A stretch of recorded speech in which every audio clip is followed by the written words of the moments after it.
commercial real estate. So this is very important because since commercial real estate is typically used as an investment vehicle for others that the numbers have to work, right? If the numbers don't work, they're probably not going to buy the deal. So first, we're going to start out with what is a cap rate. So a cap rate is a very important metric, and this is typically how an investor is going to evaluate on a back of the napkin type calculation if the property works for them or not. So very briefly, cap rate is your net operating income, which we call NOI, divided by your purchase price. That measures the rate of return based on the income only. And the reason that we do that is because some investors may need a mortgage, some investors may not need a mortgage. The only way to compare the property without debt service in there is a cap rate. So whether I'm buying it as a cash buyer or if I'm getting a mortgage, I still want to know what the cap rate is. And it's used to compare investment opportunities. So remember that the cap rate is a division mathematical equation. So a lower cap rate will lead to a higher valuation, and a higher cap rate will lead to a lower valuation. That's just, simple math. So let's just go through a very brief example of how to calculate a cap rate. And if you want to pull out your um, calculator on your phone, feel free to, just so you can come up with the same number. So, scenario one, our NOI is 120,000. The market capitalization rate, which means the typical cap rate in this market is going to be around 6%. So, how do I come up with the value of this property or what's a fair value for this property? So our value is just going to be our NOI divided by our cap rate, which is basically an inverse of what calculating the cap rate would be. So if I take my NOI, 120,000, and I divide it by my market cap rate of 6%, that will give me an approximate value of $2 million for this property. So if I'm an investor and I'm looking at this property and it's listed at 2.5 million, well, I might think that's a little bit overpriced because the market data is telling me that a 6% cap rate would only equate to a $2 million value. All right, so then we're just going to do it from my PowerPoint. This way it's easy for me to go through it. So, back to our first example. Now you see all the numbers that are here. So you take your $120,000 and you divide it by our market cap rate of 6%. That's how I get to a value of $2 million on this property. And like I said prior, if it's listed at $2.5 million, it's probably an overpriced investment because the market cap rate is telling me that it's really only worth about $2 million in today's market. All right, so the next example, we're going to talk about the sensitivity of cap rates and how much difference a 1% cap rate makes in the value of your building. So let's go back to our same example, $120,000 NOI. At a 6% cap rate, we came up with our value of $2 million. At 5% cap rate, which would be better for the seller, that means that the building is worth $2.4 million. And then at a 7% cap rate, which would be better for the buyer, meaning they're getting 7% on their income as opposed to 6%, that brings the value down to $1,714,000. The reason why I want to point this out is because you see how drastic a swing you have on just a 2% cap rate difference there. Between 5 and 7% is almost $700,000. That could be the difference between you selling the listing or not. So it's very important that the properties get priced appropriately, not just based on their income, but the cap rate. Especially if the cap rate is different in an area that you're working in, or maybe it's not in the best area. Those are some things we're going to talk about as well. So for the next scenario, we're going to compare two investment properties. Very simple, back of the napkin type calculations. Property A has an NOI of 300,000, a cap rate of 5.5%. That equates to a value of almost $5.5 million. Property B, which has the same NOI of $300,000 and a cap rate of 7%, your value equates to 4.285 million.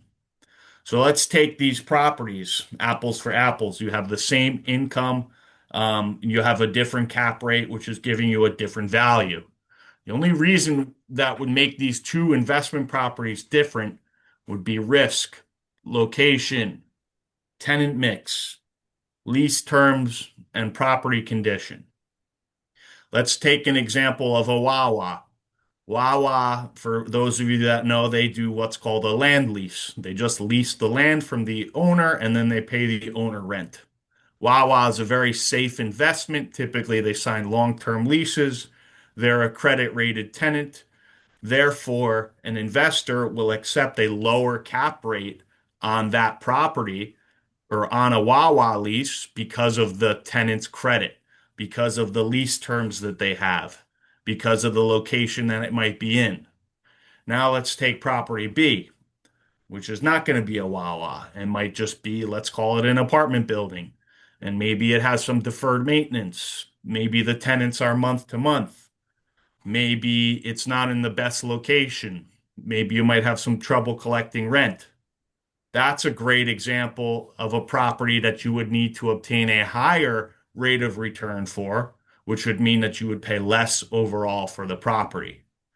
So it's very interesting. If I'm an investor based on my risk tolerance, maybe I'm okay going for the property that's priced a little bit higher because I know that Wawa's going to pay me every month. Or maybe I see value add in the apartment building and I might have trouble collecting rent at first, but I could bring that NOI up, which is going to bring my value up. So you have to think like an investor. If I was looking at both of these properties, which one would I choose? We just also briefly went over this. Why do cap rates change? Cap rates change because of interest rates, market demand, and investor competition, asset quality, a Class A building, Class B, Class C. A beautiful, nice office building, like where some of our offices are located, might be more Class A. Maybe the little office building in your hometown that's standalone might be more of a Class C building. Lease stability and credit worthiness. We kind of just went over that with Wawa. And then location and future development potential. Maybe you have a property that sits on 5 acres and only 2 of the acres are being used. You might have development potential to use the other 3 acres if zoning would allow for it. All right. So I gave you all the answers already, but just as an example, I want you guys to do this for yourselves. A property that has an NOI of 185,000, and if you calculate the cap rates at each percentage, again, you will see the large swing in value. In this example, the difference between 7% and 5% is over $1 million on the property's purchase price. So it just goes to show that every 10, 20, $30,000 more you can add to your bottom line on NOI is going to make a big difference in the value of the property. So if you have some time, feel free to, look at some listings that might be listed on your local MLS or online and see if you can play around with some of the numbers. Look at some other properties that might have sold in those areas and say, oh, this one sold at a 6.5 cap rate. That might be the best market cap rate that I could find for that area. And then do your calculations based on that cap rate. So we're going to go on to another metric here, which is very important, and this is important in both resi and commercial. And this is the debt service coverage ratio and DSCR. So a lot of you may have heard of a DSCR loan. There are issues them being able to looking for that ratio to be at least 1.2. I've seen 1.1, but that's typical. So your DSCR, in order to calculate that, the formula for that is take your first year NOI and just divide that by your mortgage payment, and that will equate to a ratio that should be at least above 1. If it's less than 1, that means you're pulling money out of your pocket to pay the mortgage. So it's very important. You can actually, do this yourself if you're looking to, even on the resi side, you can calculate this yourself. The next metric that we're going to talk about, and this one is also very important, is called IRR, and it stands for the internal rate of return. That measures the annualized return of your investment over time. And it's different from a cap rate because it accounts for your cash flows over a period of time. how long you're going to hold the investment for, and then what you think the property might be worth when you sell it. So IRR is typically a step deeper than your cap rate. And let's say your cap rate calculation comes out good. Well, your investor, your client may want to take a look and figure out what the IRR is as well. Because the IRR is actually going to measure your annualized return. So, how much did I make in year one? How much did I make year two, year three, and so on? Maybe in year five, I want to sell the property, and that's going to tell me what was my rate of return over that 5 year period. So what is IRR? IRR is the discount rate that makes the net present value of all cash flows zero. We're not going to go over this formula because I think it's a little bit too much. But basically, the formula is the summation of your cash flow at year one divided by one plus your IRR to the exponent of however long you're going to hold it minus the cash flow, your initial cash flow. And then you'll see what some of the things stand for there. I don't think that it's important for us to calculate IRR on our own. Excel has a great formula. So if you ever need help calculating IRR or you have additional questions about it, let me know. I have a good template that I can share with everybody. So we're just going to briefly go over an example of IRR here. Our purchase price when we bought this property was $2 million. dollars. And then you're going to see our annual cash flows. So we did good. We raised the rents. Every year we got more cash flow, 150,000, 160, 170, 180, and then 190,000. Now we have our exit value. Let's say in the fifth year, we're going to sell it at a 7% market cap rate on our $190,000 net operating income.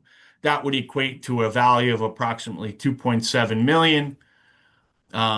Net sale proceeds after all your costs. Let's say you were a cash buyer and you paid some, holding costs, commission, things of that nature. Your proceeds would be about 2.66 million. Your year five total cash flow, because you have to add that $190,000 back, is 2.85 million. And that would give us a 14% annualized return on this investment. So essentially what that means is you made 14% on your money every single year of this investment, holding it for 5 years. So the reason why you will see IRRs a lot higher than what your typical cap rates are is because it's taking into account your yearly cash flows. Remember that cap rates is just a snapshot in time. This is taking into account our time horizon, how long we're holding the investment for. So why does IRR matter? It just like I said, it accounts for the timing of cash flows.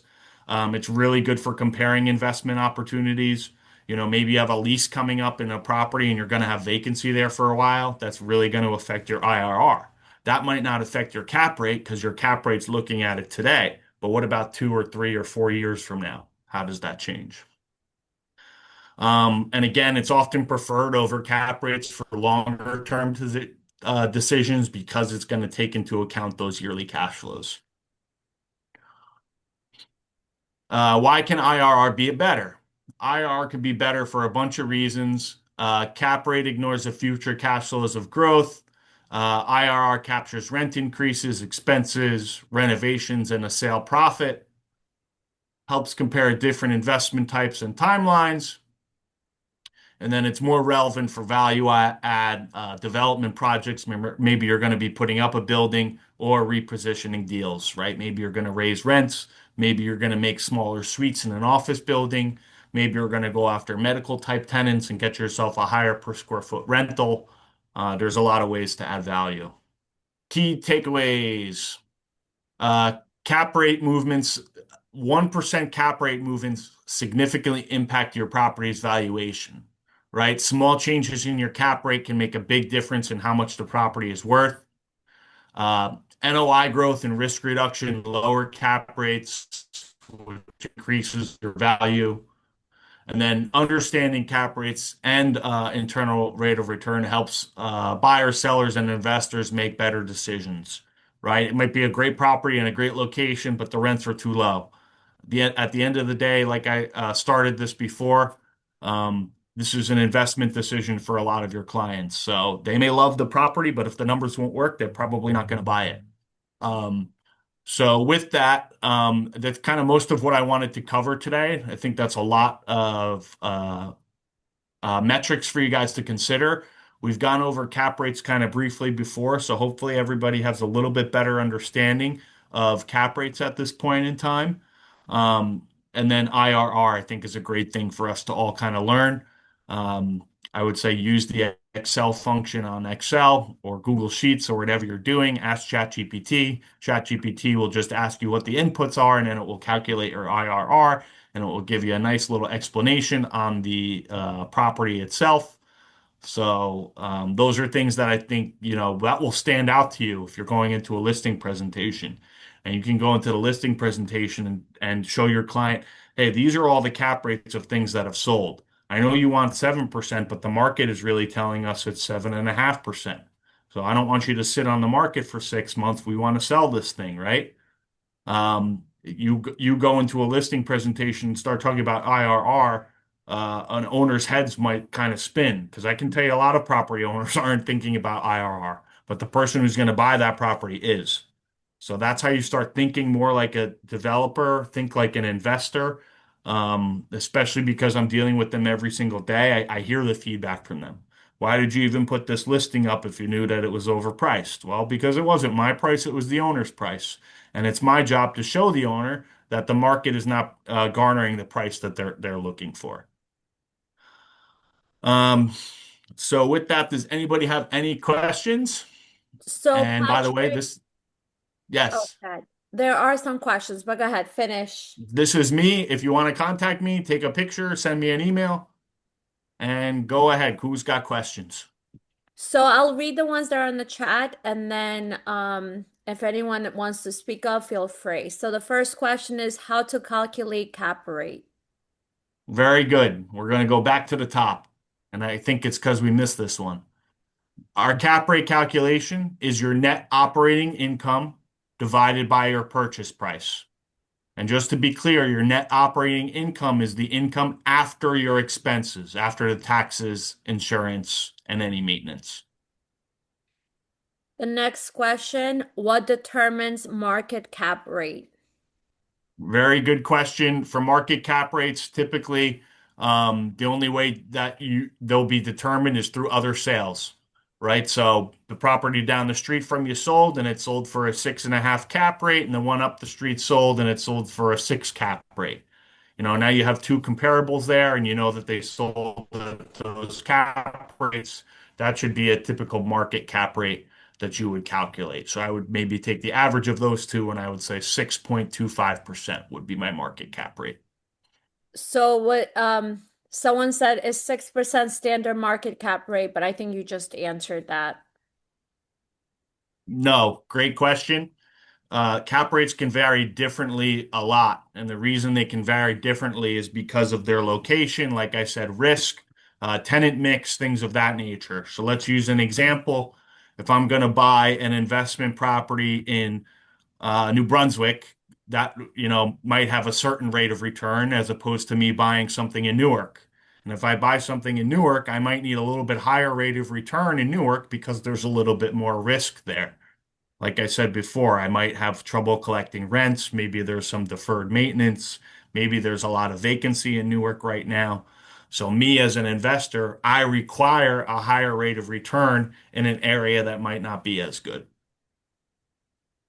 What rate should be the break-even point for an investor?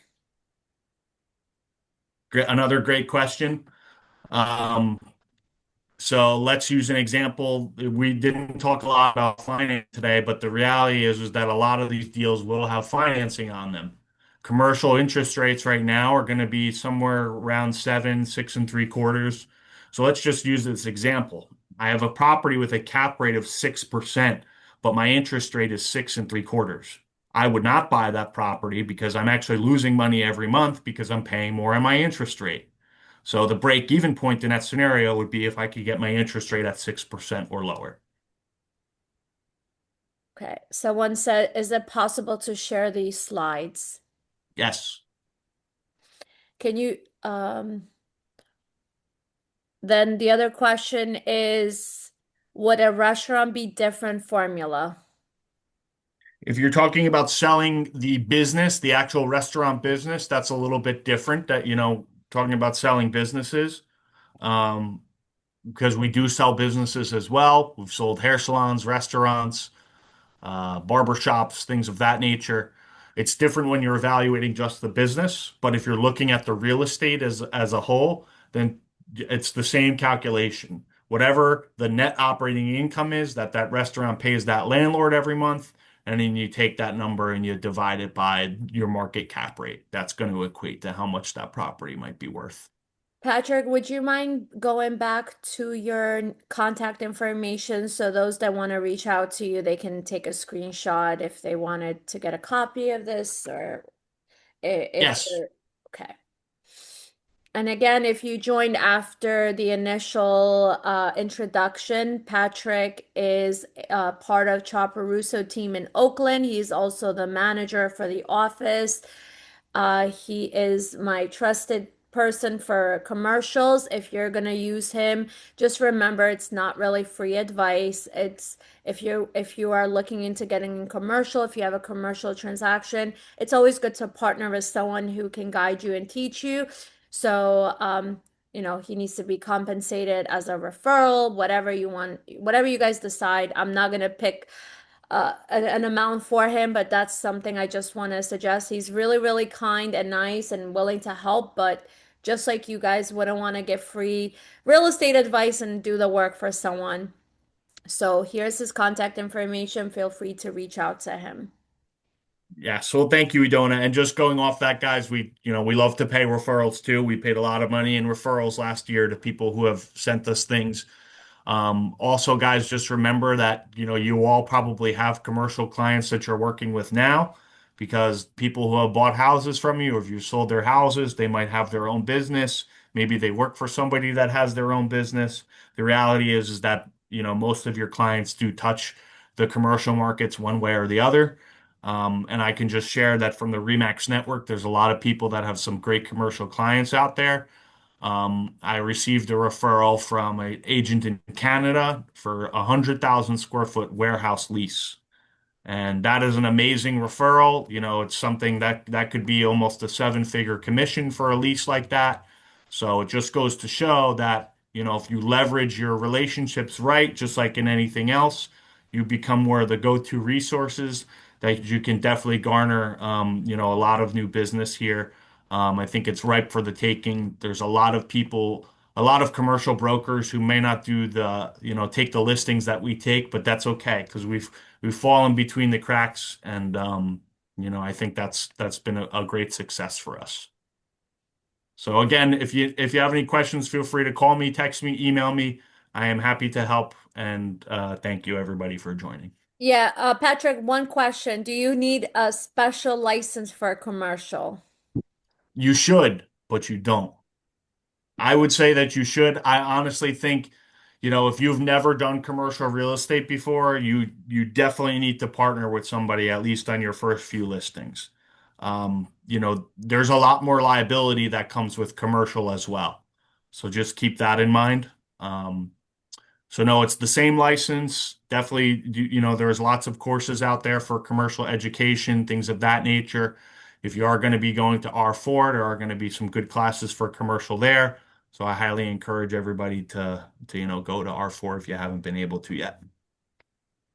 Thank you, Patrick. Thank you, everyone. And I'll see you guys next week. Thank you. Bye.